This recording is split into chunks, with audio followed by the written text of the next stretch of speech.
spring? How do you feel your defense is coming along at this point? Well, we're way ahead of last year. I know that. Some injuries have hurt as far as, having guys on the field that we were anticipating on, really taking steps forward. But that's every spring. I do think on the flip side of that, some guys have taken advantage of those reps and really stepped up.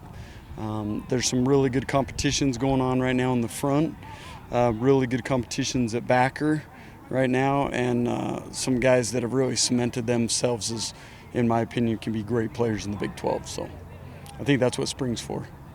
Spring sometimes is for spring football games, but you guys aren't having one. I know, that's kind of sad, huh? What do you see as a coach? Do you see that as a big advantage to have one? What are some of the advantages maybe of having one as opposed to no? Well, the advantage would be just one more opportunity to see some of your guys live that you don't get tons of reps on, some of your twos, some of your threes, even fours. So that can help you, set depth charts going into fall camp. It's an opportunity just to get out there and compete and show some physicality. But the majority of the work is done before you ever get to those spring games, and a lot of times we're holding some of our players that are proven. So I don't know that we're necessarily going to miss anything as far as preparation goes, but it's fun for the fans too. That's probably the biggest reason why we love them.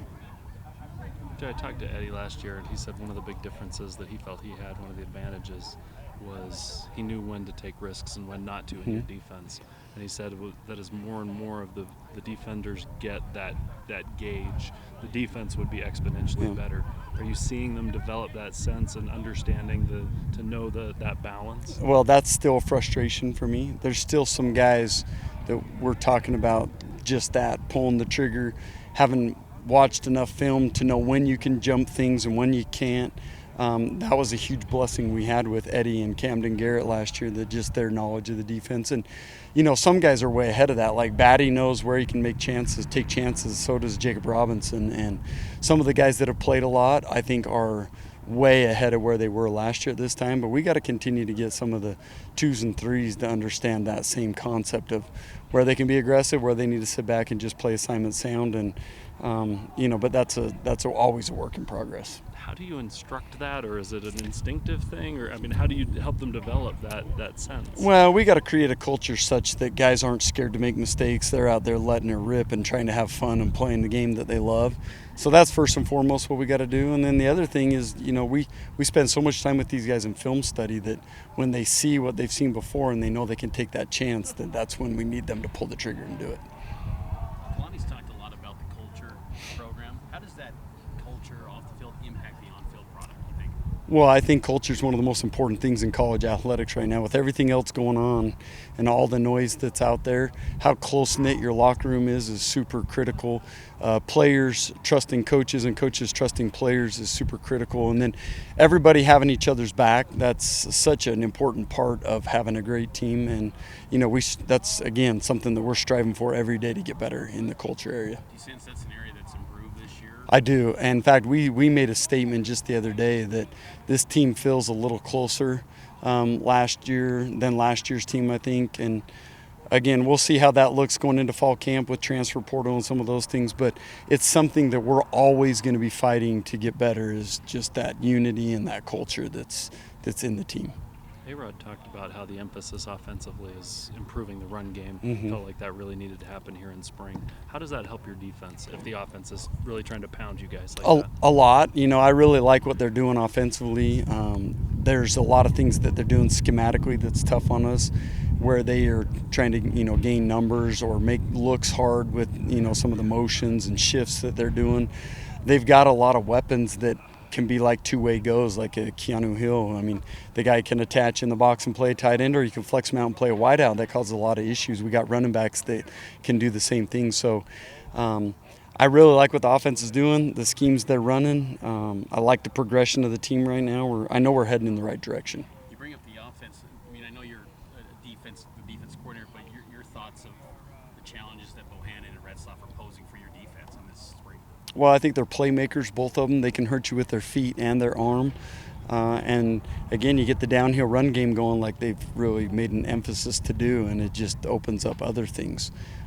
So I think both those quarterbacks can be very dynamic. I'm excited to see how the battle continues to unfold because I've seen great things from both of them. I want to ask about Chad Kay and Gary Anderson being here helping you guys out. How much of an impact have they had so far? Well, isn't that phenomenal? I made a comment the other day. If you're a D lineman in this country, like I don't think there's a better place than BYU right now to play. You got Sione Puha and Kelly Popinga that I love and have all the trust and confidence in the world, and then you get two guys like Coach Kaaha that's been at Wisconsin and USC and UCLA. I mean, his background in D-line play is phenomenal. And then Coach Anderson might be the best D-line coach in the country. And so to have four guys in a room just kind of bouncing ideas off each other, I think is phenomenal. I think it's a huge deal for our defensive line, our defense, and it should really help in recruiting because, like I say, in my opinion, there's not a better place to play D-line than with those guys, for those guys. It's been strange seeing him in blue. Yes, it is. Yeah, exactly. So, you know what? The loyalties are such that we care about the programs and we care about the players. And when we show up, we're all in. And those guys are phenomenally professional about what they do. And so, it's been fun having them back around. And they're great minds to have around. So.